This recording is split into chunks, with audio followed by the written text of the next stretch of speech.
ሰላም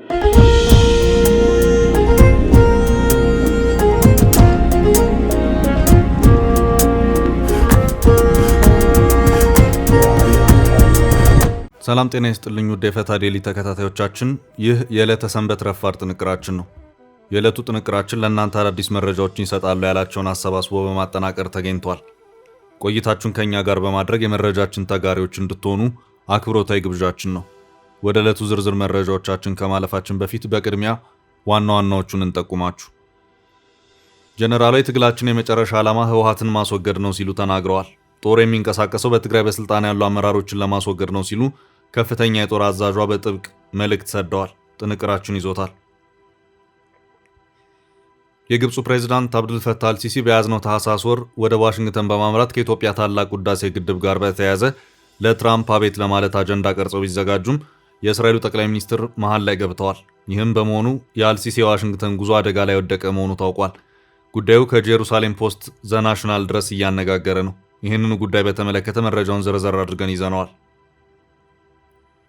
ጀነራሉ ጦርነትን ለማስቀረት ብለን ወልቃይትን አሳልፈን አንሰጥም ሲሉ አሳስበዋል። ዝርዝር መረጃውን ይሰሙታል።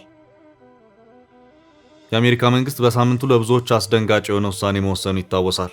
በትግራይ ጦርነት ዘመን በባይደን አስተዳደር ለኢትዮጵያውያን ጊዜያዊ ጥበቃ የሚሰጠውን ከለላ ማንሳቱንና ማቋረጡ ይታወሳል። በዚህም በአሜሪካ የሚገኙ በትንሹ 5000 ኢትዮጵያውያን ስጋት ውስጥ የሚከት ውሳኔ መሆኑ ተነግሯል። ሆኖም የአሜሪካ ፌዴራል ሬጅስትሪ በጉዳዩ ላይ ዝርዝር መመሪያ ይፋ አድርጓል። መልካም ዜና የተሰማበትን ይህንን ዝርዝር መመሪያና በውስጡ ያሉ ነጥቦችን የምናጋራ ይሆናል። ለ4 ቀናት ሳውዲ አረቢያ የከረሙት የኤርትራው ፕሬዝዳንት ኢሳያስ አፈወርቂ በትላንትናው ዕለት አስመራ ተመልሰዋል። የሳውዲ ጉዟቸውን ዋና ጭብጥ ጉዳይ በተመለከተ ለቀናት ምንም ሳይባል የቆየ ሲሆን አስመራ ከተመለሱ በኋላ ግን ይፋ ሆኗል። ቲክቶከሯ ዩቲናስ አይኮኒክ አዋርድስ ኢስት አፍሪካ ውድድር ላይ ኢትዮጵያን በመወከል የነበራትን ውድድር በአሸናፊነት ያጠናቀቀች መሆኑን የሚመለከት አጠር ያለ መረጃን አካተናል። እስከ ፍጻሜው አብራችሁን ቆዩ። የምንለቃቸው ዕለታዊ ትኩስ ዜናዎች እንዲደርሷችሁ ላይክ፣ ሼር፣ ሰብስክራይብ ማድረግ እንዳትረሱ። መሃል ፒያሳ ላይ እጅግ ድንቅ አፓርትመንት ለሽያጭ ቀረበ። የአማና ትሬዲንግ እህት ኩባንያ ከሆነው ሜሪት ሪል ስቴት በመሃል ፒያሳ ወዳጅነት ፓርክ አጠገብ በፖስቴሽን ቴክኖሎጂ እያስገነባናቸው የሚገኙ አፓርትመንቶችም ለሽያጭ አቀረብንላችሁ። ባለ 1 መኝታ ከ500,000 ጀምሮ፣ ባለ 2 መኝታ ከ840,000 ጀምሮ፣ ባለ 3 መኝታ ከ1.2 ሚሊዮን ብር በ10% ቅድመ ክፍያና ከረጅም ጊዜ የባንክ ብድር ጋር አቀረብንላችሁ። ለአጭር ጊዜ የሚቆይ እስከ 35% የሚደርስ ዳጎስ ያለ ቅናሽ የተዘጋጀ ሲሆን ባሉበት ሆኖ በዲኤችኤል ይጨርሱ። አሁኑን ይደውሉ። ለበለጠ መረጃ 0971 99171።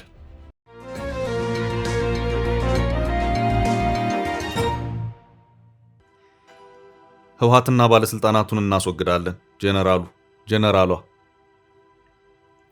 የትግላችን የመጨረሻ ዓላማ ህወሓትን ማስወገድ ነው ሲሉ ተናግረዋል። ጦሩ የሚንቀሳቀሰው በትግራይ በስልጣን ያሉ አመራሮችን ለማስወገድ ነው ሲሉ ከፍተኛ ጦር አዛዧ ጥብቅ መልእክት ሰደዋል። የትግራይ ሰላም ኃይሎች ከፍተኛ አዛዥ የሆኑት ሜጀር ጀነራል ዘውዱ ኪሮስ የትግላቸውን አቅጣጫ እንዲሁና ዓላማ በተመለከቱ ጉዳዮች ላይ ማብራሪያ ሰጥተዋል። በትግራይ ስልጣን ላይ ያሉ ባለስልጣናትን ማስወገድ እንዲሁም ህወሓትን ማፍረስ ነው ሲሉ ጀነራሏ ተናግረዋል። ከፍተኛ ወታደራዊ አዛዧ የህወሓት የአፈና ስርዓትን ለማፈራረስ ጦሩ መንቀሳቀሱን ገልጸዋል። ከትግራይ ሰላም ኃይሎች አመራሩ አንዷ የሆኑት ወታደራዊ አዛዧ በዩናይትድ ኪንግደም በሚሰራጨው ቴሌቪዥን ጣቢያ ቻናል 4 ጋር በነበራቸው ቆይታ ላይ ነው ይህን አቋማቸውን የገለጹት። ህወሓት ሌላ ዙር ጦርነት እያቀደ መሆኑን ያነሱት ሜጀር ጀነራል ዘውዱ ኪሮስ የትግራይ ሰላም ኃይሎች ይህን እንደሚቃወሙትም በቃለ ምልልሱ ላይ ገልጸዋል። በትግራይ በመሪዎች መካከል የተፈጠረው ክፍፍል ትግራይ ጦርነት አውድማ ልትሆን ነው በሚል በህዝቡ ዘንድ ስጋት መፈጠሩን ከጋዜጠኛ ኡስማን ጀማል ጥያቄ የቀረበላቸው ሲሆን ጀነራሏ ማብራሪያ ሲሰጡም ስጋቱ ትክክለኛ መሆኑን በመግለጽ ባለው ተጨባጭ ሁኔታ ጦርነቱን ማስቀረት የሚቻልበት እድል የጠበበ መሆኑን አመልክተዋል። የህወሓት መከፈልን ተከትሎ ከህወሓት ጦር ተገንጥሎ በመውጣት በትጥቅ የሚንቀሳቀሰው ሀራ መሬት ወይም የትግራይ ሰላም ኃይል ጀነራል ገብረ እግዚአብሔር በየነ ወይም ወዲያን ጥሩ በተባለ ወታደራዊ አመራር የሚመራ ሲሆን የህወሓት ጦርና የትግራይ ሰላም ኃይል በተለያዩ አጋጣሚዎች መዋጋታቸው አይዘነጋም። በውጊያዎቹም አንደኛው ሌላኛውን ተጠያቂ ሲያደርጉ ቆይተዋል። የጦሮቹን መካረር በተመለከተም በክልሉ የሚንቀሳቀሱ የፖለቲካ ፓርቲዎች የእርስ በርስ ውጊያ ተጎጂው እኛው ነን በሚል ማሳሰቢያዎችን ሲሰጡም ቆይተዋል። ይህ በእንዲህ እንዳለ በተመሳሳይ በትግራይ ብቅ ያለ 3ኛ ጦር ኃይል ከትግራይ ሰላም ኃይሎች ጋር ጥምረት መፍጠሩም ተዘግቧል። የኢሮብ ሬዚስታንስ ኃይል በሚል ነው አዲስ ጦር ብቅ ያለው።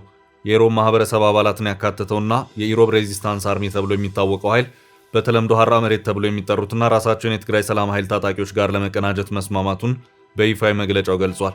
ይህንን ጥምረት የፈጠርነው የህወሓትን የበላይነት ለመታገል ነው ሲሉ የሀራ መሬት ታጣቂዎች ባሰራጩት መረጃ ላይ ገልጸዋል።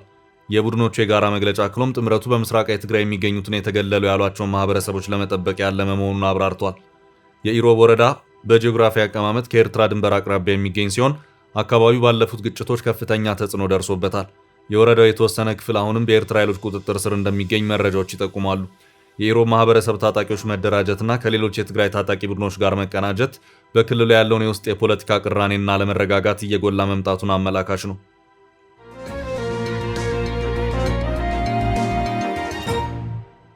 ወደ ቀጣይ መረጃ አለፍን። እስራኤል ድንገት በግድቡ ጣልቃ ገባች። የግብፁ ፕሬዝዳንት አብዱልፈታህ አልሲሲ በያዝነው ታህሳስ ወር ወደ ዋሽንግተን በማምራት ለመምከር ያቀዱ ሲሆን በዚህ ወቅትም የኢትዮጵያ ታላቅ ህዳሴ ግድብን በተመለከተ ትራምፕ ኢትዮጵያ ላይ ተጽዕኖ በትራቸውን እንዲያሳርፉ እቅድ የያዙ መሆኑን በተመለከተ ዘናሽናል ያወጣው አንድ ዘገባ ነበር። ጀሩሳሌም ፖስት በሌላ አቅጣጫ ደግሞ የእስራኤሉ ጠቅላይ ሚኒስትር ቤንያሚን ኔታንያሁ በዚሁ የአልሲሲ ዋሽንግተን ጉዞ እኔም አለሁበት ማለታቸውን አመላክቷል። የኔታንያሁን በዋሽንግተን መገኘት እንደዚሁም ከእሳቸው ጋር እንዲመክሩ የመፈለጉን ጉዳይ አልሲሲ እንደማይፈልጉት የአህራም ኦንላይንና ሌሎች የግብፅ ሚዲያዎች እየዘገቡት ይገኛሉ። በዚህ ምክንያት የአልሲሲ ዋሽንግተን ጉዞ ለሁለተኛ ጊዜ የመሰረዝ ዕድል እየገጠመው ነው። አልሲሲም ግድቡን በተመለከተ ከትራምፕ ጋር ለመወያየት የያዙት አጀንዳም አብሮ ቅርቃር ውስጥ ገብቷል። ፕሬዚዳንት አብዱልፈታህ አልሲሲ ወደ ዋሽንግተን በማምራት ከፕሬዚዳንት ዶናልድ ትራምፕ ጋር ይመክራሉ ተብሎ ታስቦ የነበረው ትራምፕ በዓለ ሲመታቸውን ባካሄዱ ባለው በአንድ ወር ጊዜ ውስጥ ነበር። የትራምፕ በዓለ ሲመት ጥር አጋማሽ ላይ እንደተከናወነ የአልሲሲ ዋሽንግተን ጉዞን ለመከወን ታስቦ የነበረው በየካቲት ወር የነበረ ቢሆንም መሃል ላይ አንድ ያልተጠበቀ እክል ገጠመ። እሱም የእስራኤሉ ጠቅላይ ሚኒስትር ቤንያሚን ኔታንያሁ አልሲሲን ቀድመው ዋሽንግተን መገኘታቸው ነበር። በጊዜውም ትራምፕና ኔታንያሁ በነጩ ቤተ መንግስት በር ዘግተው ከመከሩ በኋላ የጋራ ጋዜጣዊ መግለጫን በሰጡበት ወቅት የጋዛ ፍልስጤማውያን ከጋዛ ግዛት ነቅለው መውጣት አለባቸው፣ ጋዛን አሜሪካ ተረክባት አለማዋለች ሲሉም እየተቀባበሉ ተናገሩ። ከዚያ በኋላም እነዚህን 2.1 ሚሊዮን የሚሆኑ የጋዛ ፍልስጤማውያንን መቀበል አለባቸው በሚል ስማቸው የተነሱ ሀገራት ደግሞ ግብፅና ዮርዳኖስ ሆነው ተገኙ። ግብፅን በአፋጣኝ ምን ሲደረግ እኔ የለሁበትም፣ የፍልስጤማውያንን ከገዛ ምድራቸው መነቀል እቃወማለሁ፣ የምቀበለውም አንድም ፍልስጤማዊ የለም ስትል አስታወቀች። ነገሩም እየከረረ ሄዶ በመጨረሻ በተፈጠረ የግንኙነት መሻከር የአልሲሲ ተጠባቂ የዋሽንግተን ጉዞ ተሰረዘ። ከዚያ በኋላም ፕሬዚዳንት አብዱልፈታህ አልሲሲ ከአንድ ወር በፊት ባስመረቁት የግብፅ ታላቁ ብሔራዊ ሙዚየም ላይ ትራምፕ በክብር እንግድነት እንዲገኙ ጋብዘዋቸውም ነበር። በምላሹም ትራምፕ የአልሲሲን ጥሪ አክብረው ካይሮ አልተገኙም። ከዚያ ይልቅ ሐማስና እስራኤል በግብፅ የቀይ ባህር ዳርቻ የቱሪስት ከተማ በሆነችው ሻርም አል-ሼክ የተኩስ አቁም ስምምነት ሲፈራረሙ ትራምፕ በዚያው ቦታ ለሰዓታት ተገኝተው ተመለሱ። ይህም ቢሆን ከእስራኤል ጋር በተገናኘ እንጂ በቀጥታ ግብፅን የሚመለከት ጉዳይ አልነበረም። አሁን በድጋሚ አልሲሲ በዚሁ በያዝነው የታህሳስ ወር ወደ ዋሽንግተን ለማምራት የጉዞ ፕሮግራም የያዙት ከዚህ ሁሉ የእስራኤል ጣልቃ ገብነት ውጣ ውረድ በኋላ ነው። መሰረቱን የተባበሩት አረብ ኤምሬት ያደረገው ዘናሽናል ሰሞኑን ባሰራጨው ዘገባ እንዳመለከተው ከሆነ ደግሞ አልሲሲ በዚሁ የታህሳስ ወር የዋሽንግተን ዲሲ ጉዟቸው ከትራምፕ ጋር በሚኖራቸው ውይይት ላይ አንደኛው የውይይታቸው አጀንዳ እንዲሆን የቀረጹት የህዳሴውን ግድብ ጉዳይ ነው። ግብፃውያኑ ከዚህ ቀደም የህዳሴውን ግድብ ጉዳይ እያነሱ የትራምፕ አስተዳደር ሰዎችን ደጋግመው ሲያናግሩ የተሰጣቸው ምላሽ የግድቡ ጉዳይ ያለቀ ጉዳይ ነው፣ ወደ ኋላ የሚመለስ ነገር የለም፣ ግድቡ የመሬት ላይ እውነታ ሆኗል፣ ከዚህ በኋላስ ምን ማድረግ ይቻላል የሚል ነበር። ግብፃውያኑ በዚህ የአሜሪካ ምላሽ የተከፉ ቢመስልም አሁን በጠቅላላው ስለ ግድቡ ከመነጋገር ይልቅ የግድቡን አስተዳደር ብቻ በመነጠል ግድቡን ኢትዮጵያ ብቻዋን ከምታስተዳድረው ይልቅ ከሁሉም የናይል ወንዝ ተፋሰስ ሀገራት ባለሙያዎችና ከአፍሪካ ህብረት ተወካዮች በተውጣጣ የባለሙያዎች ቡድን ስር ቢተዳደር መልካም ነው የሚል ሀሳብን ይዘው መጥተዋል። አልሲሲም በዋሽንግተን ጉዟቸው ይህንኑ ሀሳብ በመያዝ ትራምፕ በኢትዮጵያ ላይ ተጽዕኖ ፈጥሮ ሀሳቡ ተቀባይነትን እንዲያገኝ እንዲያደርጉ ያቀዱ መሆኑን የዘናሽናል ዘገባ ያመለከተ መሆኑ አይዘነጋም። በዚህ መሃል ግን ልክ የዛሬ 10 ወር ታቅዶ በእስራኤል ምክንያት እንደከሸፈው የአልሲሲ አሜሪካ ጉብኝት አሁንም እስራኤል መልሳ ተከስታለች። የመረጃው ምንጭ የሆነው ጄሩሳሌም ፖስት እንዳመለከተው ከሆነ ከአልሲሲ የዚሁ የያዝነው ታህሳስ ወር የዋሽንግተን ጉዞ ቀደም ብሎ ጠቅላይ ሚኒስትር ቤንያሚን ኔታንያሁ ወደ ዋሽንግተን ለማምራት አቅደዋል። ይኸው የኔታንያሁ ዋሽንግተን ጉዞም በቀጥታ ከአልሲሲ የትራምፕ መገናኘት ጋር የተያዘ መሆኑን ይኸው የጄሩሳሌም ፖስት ዘገባ አክሏል። ከምንም በላይ ለእስራኤል ቅድሚያ የሚሰጡት ትራምፕ የኔታንያሁን ሀሳብ ከመስማት ወደ ኋላ ይላሉ ተብሎ አይታሰብም። የአልሲሲ ዋሽንግተን ጉዞ ወሩ የያዝነው ታህሳስ ወር ላይ ነው ይባል እንጂ ጉብኝቱ ከእስራኤሉ ጠቅላይ ሚኒስትር ቤንያሚን ኔታንያሁ ጣልቃ ገብነት ጋር በመጠላለፉም ቀኑ የተቆረጠበት ሁኔታ እንደሌለ የጄሩሳሌም ፖስትና ሌሎች ዘገባዎች አመላክተዋል። ጠቅላይ ሚኒስትር ቤንያሚን ኔታንያሁ የአልሲሲን ጉዞ ታከው ወደ ዋሽንግተን ማምራት የፈለጉት ከጋዛና ከሌሎች ከሁለቱ ሀገራት ግንኙነት መሻከር ጋር በተያያዘ በቀጥታና ፊት ለፊት ተገናኝተው ከአልሲሲ ጋር ለመምከር መሆኑን የአህራም ኦንላይን ዘገባ አመላክቷል። ከዚህ ቀደም ኔታንያሁ አልሲሲን ፊት ለፊት ለማግኘት ሙከራዎችን አድርገው አልሲሲ ፈቃደኛ ሳይሆኑ እንደቀሩም የቀደሙት ዘገባዎች ያመለክታሉ።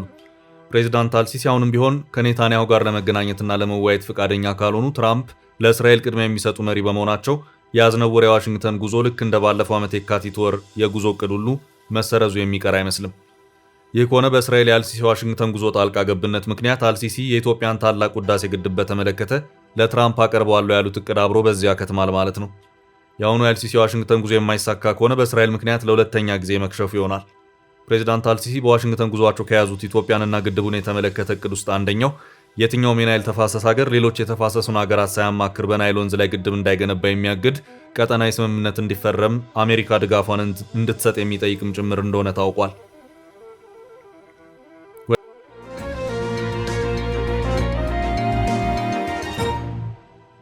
ወደ ቀጣይ መረጃ አለፍ። ከአሜሪካ መንግስት የተሰማው ዝርዝር መመሪያ። የአሜሪካ መንግስት በሳምንቱ ለብዙዎች አስደንጋጭ የሆነ ውሳኔ መወሰኑ ይታወሳል። በትግራይ ጦርነት ዘመን በባይደን አስተዳደር ለኢትዮጵያውያን ጊዜያዊ ጥበቃ የሚሰጠውን ከለላ ማንሳቱና ማቋረጡ ይታወሳል። በዚህም በአሜሪካ የሚገኙ በትንሹ 5000 ኢትዮጵያውያን ስጋት ውስጥ የሚከት ውሳኔ መሆኑ ተነግሯል። የትራምፕ አስተዳደር በሰረዘውና ባነሳው የስደተኞች ከለላ ቲፒኤስ የተመለከተ ዝርዝር መመሪያ ቀጥሎ ማውጣቱ ታውቋል። ከአሜሪካ ፌዴራል ሬጂስተር የወጣው ዝርዝር መመሪያ ከኢትዮጵያውያን የሚነሱ በርካታ ጥያቄዎችን የመለሰና ዝርዝር ጉዳዩን ያብራራው ነው ተገኝቷል። እስከ ካለፈው ኖቬምበር ወር ባለው መረጃ ህጋዊ ከለላ የተሰጣቸው ኢትዮጵያውያን ቁጥር 5000 ሲሆን ከ260 በላይ ከለላውን ለማግኘት አመልክተው መልስ እየተጠባበቁ ስለመሆኑ ይነገራል። እንደ አሜሪካ መንግስት ፌዴራል ሬጂስተር ዝርዝር መረጃ ውሳኔ የሚከታተለው በቲፒኤስ ጊዜያዊ ከለላ ያገኙና አመልክተው በሂደት ላይ ያሉትን ብቻ መሆኑን ግልጽ አድርጓል። ማለትም ጥገኝነት አሳይለም ያገኙና በጥገኝነት ሂደት ላይ ያሉትን ኢትዮጵያውያንን የማይጨምር መሆኑ ነው በዝርዝር መመሪያው የታየው። ዝርዝር መመሪያ ተጨማሪ ጉዳዮችን ያብራራ ሲሆን ጊዜያዊ ጥበቃ ቲፒኤስ የተሰጣቸው ግለሰቦችን በሁለት ከፍሎ የተመለከተ ሆኗል። በአንድ በኩል ጊዜያዊ ከለላው ሲነሳ ግለሰቦች ከዛ በፊት ወደ ነበራቸው የህግ ሁኔታ ወይም ሌጋል ስታተስ ይመለሳሉ ይላል። እንደ ምሳሌ ቀደም ብሎ የተማሪነት ህጋዊ ሁኔታ ኖሯቸው ለጊዜያዊ ጥበቃ ቲፒኤስ ያመለከቱ ከነበሩ ከለላውን ሲነሳ ወደ ነበሩበት የተማሪነት ሊጋል ስታተስ እንደሚመለሱ ይገልጻል። በዚህ ማዕቀፍ ውስጥ ያሉ ኢትዮጵያውያን ከእነሱ የሚጠበቅና ሊያደርጉት የሚገባ ነገር አለመኖሩ ነው የተገለጸው። በሌላ በኩል ከለላው መነሳቱን ተከትሎ ሌላ ቀደም ያለ ሌጋል ስታተስ ደግሞ የጊዜ ገደብ እንደሚሰጣቸው ዝርዝር መመሪያ አስቀምጧል። የጊዜ ገደብ የ2 ወር ሲሆን እንደ አውሮፓ አቆጣጠር እስከ 2026 ፌብሩዋሪ 13 ድረስ የሚሰጥ ጊዜ ነው።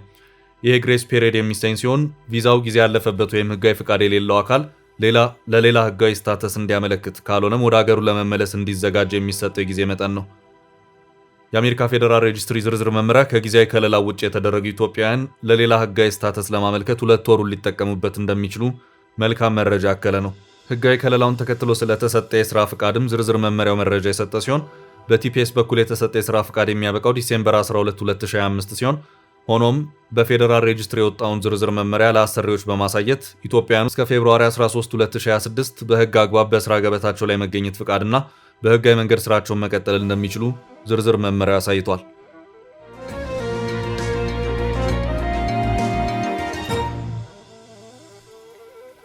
በቀጣይ ርዕስ ጦርነት ለማስቀረት ወልቃይትን አንሰጥም ጀነራሉ። በትግራይና አማራ ክልሎች የግዛት ይገባኛል ጥያቄዎች በቀጠሉበት ጀነራሉ ጦርነት ለማስቀረት ብለን ወልቃይትን አሳልፈን አንሰጥም ሲሉ አሳስበዋል። የትግራይ ጊዜያዊ አስተዳደር ፕሬዝዳንት ጀነራል ታደሰ ወረደ ይህን ያሉት የትግራይን ህልውናና ደህንነት ለማረጋገጥ በሚል መሪ ሐሳብ ከታህሳስ 2 2018 ዓ.ም ጀምሮ ለ3 ቀናት ሲካሄድ በቆዩ የትግራይ ጊዜያዊ አስተዳደር የአመራር አቅጣጫዎች፣ እቅዶችና አፈጻጸም ላይ ከክልል ከዞንና ከወረዳ ከፍተኛ አመራሮች ጋር ባደረጉ ስብሰባ ላይ ነው። ጀነራሉ ግዛታችን ሲሉ ከመግለጽ ውጭ አሳልፈን አንሰጥም ያሏቸውን አካባቢዎች በዝርዝር አልገለጹም። ሆኖም አማራና ትግራይ ክልሎች በራያ ጠለምት፣ እንዲሁም ወልቃይት የግዛት ይገባኛል ውዝግብ ውስጥ እንደሚገኙ ይታወቃል። ጀነራል ታደሰ ወረደ በጽህፈት ቤታቸው በትላንትናው ዕለት በተሰራጨው መልእክት ላይ ጦርነትን ለማስቀረት ብለን ግዛታችንን አሳልፈን አንሰጥም ሲሉ ማሳሰቢያ መስጠታቸው ተመልክቷል። ትግራይ በተለያዩ ዘርፎች እጅግ በጣም አስቸጋሪና ጫና የበዛበት ሁኔታ ውስጥ ትገኛለች ያሉት ፕሬዝዳንት ታደሰ ወረደ ያለን ምርጫ እነዚህን ተግዳሮቶች ተቋቁመን መውጣት ነው ብለዋል። በተለያዩ መንገዶች ችግሩ እንዲጨምርና እንዲወሳሰብ የሚያደርጉ ብዙ እንቅስቃሴዎች አሉ። በመሆኑም የአደጋው መጠን ከፍተኛ ነው ብለዋል። በተጨማሪም ጀነራል ታደሰ ወረደ እንዳሉት ደግሞ ተቸገርኩ ብለህ ብትጮህ የሚሰማህ በሌለበት ዓለም አቀፍ ሁኔታ ውስጥ ነው ያለ ነው። ሀገራት የራሳቸውን ፍላጎት የሚያስቀድሙበት ብትሞትም የሚሰማህ በሌለበትና ለሰብአዊነት የሚሰጠው ትኩረት በቀነሰበት ዓለም አቀፍ ሁኔታ ውስጥ እንገኛለን ብለዋል። ለዚህ መፍትሄውም በውስጣችን በምንፈጥረው አቅም ነው ሲሉ ፕሬዝዳንት ታደሰ ገልጸዋል። አደጋዎችን ተሸክሞ በማይቀጥልበት ሁኔታ ውስጥ ነው ያለ ነው። እነዚህን መፍታት የምንችለው አንድ በመሆን በመረጋጋት እንዲሁም በራሳችን አቅም ብቻ ነው ያሉት ጀነራል ታደሰ ወረደ አንድ ከሆነንና አቅም ከገነባን የመሰማት አቅማችንና የመደራደር አቅማችንን ከፍ ያደርጋል ብለዋል። ከጎረቤት ክፍሎችና ከፌዴራል መንግስት ጋር ያለውን ግንኙነት በአግባቡ እንሰራበታለን ያሉ ፕሬዝዳንት ታደሰ የሚኖረንና የምንፈጥረው ግንኙነት ግን በአቻላቻ መርህ በራስ መተሳሰርና መደጋገፍ ላይ የተመሰረተ መሆን አለበት ብለዋል። በጊዜያዊ አስተዳደር ፕሬዝዳንት ጀነራል ታደሰ የቀረበው የትግራይ ጊዜያዊ አስተዳደር የአመራር አቅጣጫዎችና እቅዶች ሰነድ ላይ ውይይት ተደርጎበት ለተነሱ ጥያቄዎችና አስተያየቶች ምላሽ ከተሰጠ በኋላ ቀጣይ የአመራር አቅጣጫዎችና አፈጻጸማቸው ተብራርተው በሙሉ ድምፅ ጸድቆ ለ3 ቀናት ሲካሄድ የቆየው መድረክ መጠናቀቁ በመረጃው ተገልጿል።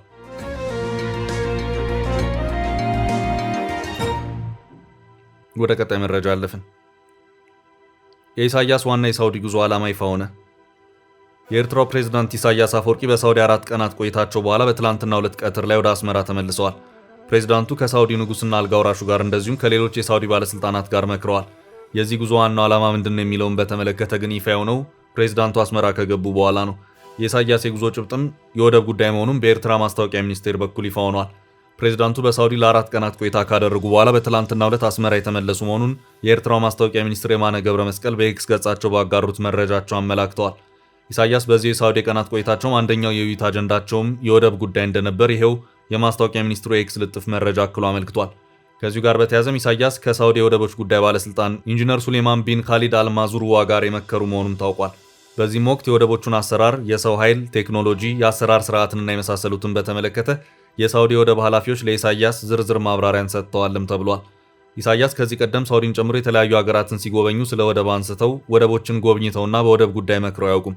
2 ወደቦችን ይዘው ሁለቱንም ባሉበት እንዲቆሙ ያደረጉት ኢሳያስ እጅግ የዘመነውን የሳውዲ አረቢያን ወደብ አሰራር ከተመለከቱም በኋላ በሰጡት ማብራሪያም ቀይ ባህርን ተንተርሰው ያሉት ወደቦች በጋራ የሚሰሩበት ሁኔታ ቢኖር ጥሩ ነው በማለት የተናገሩበት ሁኔታ ታውቋል።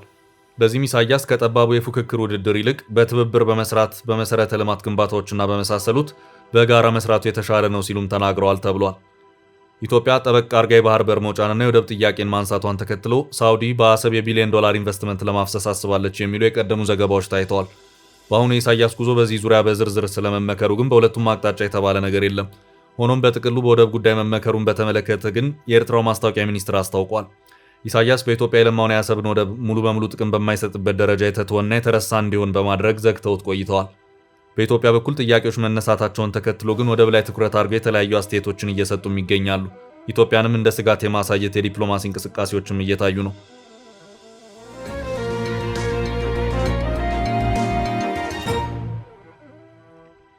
በቀጣይ መረጃ ቲክቶከሯ ዩቲናስ አሸነፈች።